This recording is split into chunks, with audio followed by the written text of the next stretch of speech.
Well, the Alleghany Journal has found the Covington City manager, Krystal, Onaitis, and we're here on a nice Tuesday afternoon prior to the IDA Covington City Council session. And Krystal, this is actually a momentous occasion, is it not? Because this is an example of what the Alleghany Foundation and area governments can do together. Absolutely. We are truly excited for what we're trying to accomplish here, and even just the announcement and what's starting to take root and take shape with working with the Alleghany Foundation now for the last few months, the City Covington Council and its members, as well as the Alleghany Highlands Economic Development Corporation and the Covington-Alleghany Industrial Development Authority, to really be proactive in how we see some of our cornerstone properties become vacant and acquire it and work to get it into the economic development apparatuses of the region, so that the localities, working collaboratively with the community as well as others, can really try to focus on redevelopment and revitalization of something that has the ability not just to be a cornerstone and catalyst for Main Street revitalization, but really serve as an opportunity to catapult a lot of development for the region as a whole. The property at 410 West Main Street actually is 30,000 square feet and 3 stories and is zoned for multi-unit, multi-use. So we have a lot of opportunities and a lot of possibilities there in 5 years to try to market it. At any rate, Krystal, what we're talking about, in case the public's not up with the latest, is that the Gordman's building the property will be transferred to the IDA, and therefore working with Covington now makes it marketable.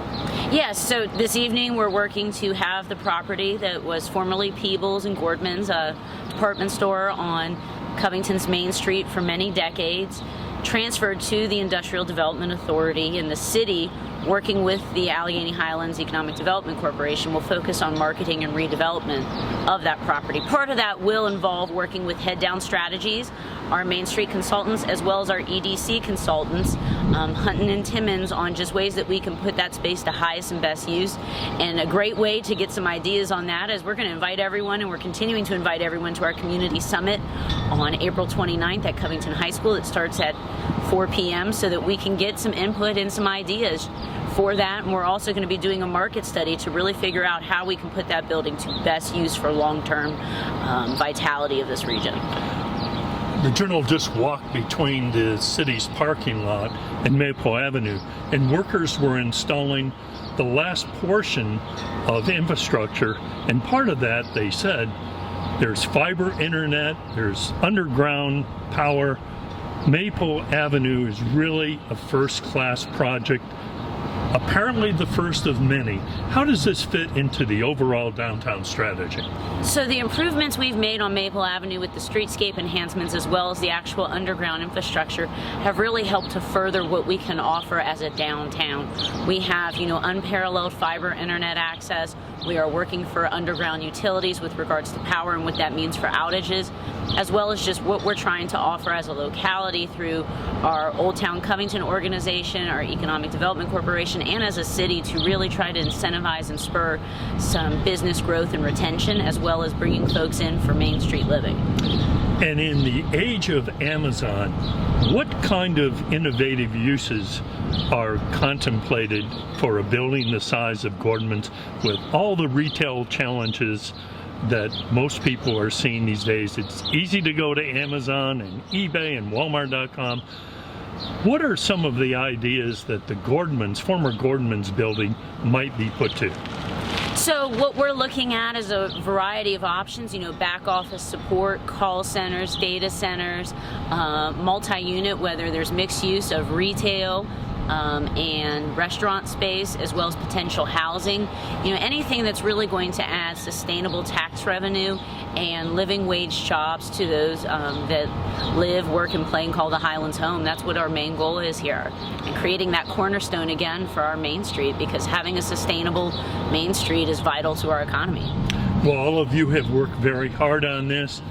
Tom Seibold, David Crozier, yourself, the EDC, the county, John Lanford. It sounds like a very collaborative effort, and we know that in addition to all your efforts, that the formality that'll happen this evening is just part of what looks like to be a pretty bright future. Absolutely. I will say that we owe a lot to the folks that really took part in this process early on. Early discussions with folks from the foundation board, such as Lisa Schottmeyer, the executive director of the foundation, Mary Fandonen, to even folks that are on the EDC and IDA, Mr. David Oliver, to members of our council, as you mentioned, my mayor, my vice mayor, and Mr. Lanford have been really instrumental in getting this project and just this amazing opportunity off the ground for us to really have product. You have to have product to compete, and this is one small part of the puzzle where we're also moving on the Pad Ready site, and we're also moving on some other opportunities and leads that we're getting throughout the region. So making ourselves a player at the table. Thanks very much. Thank you, Jerry.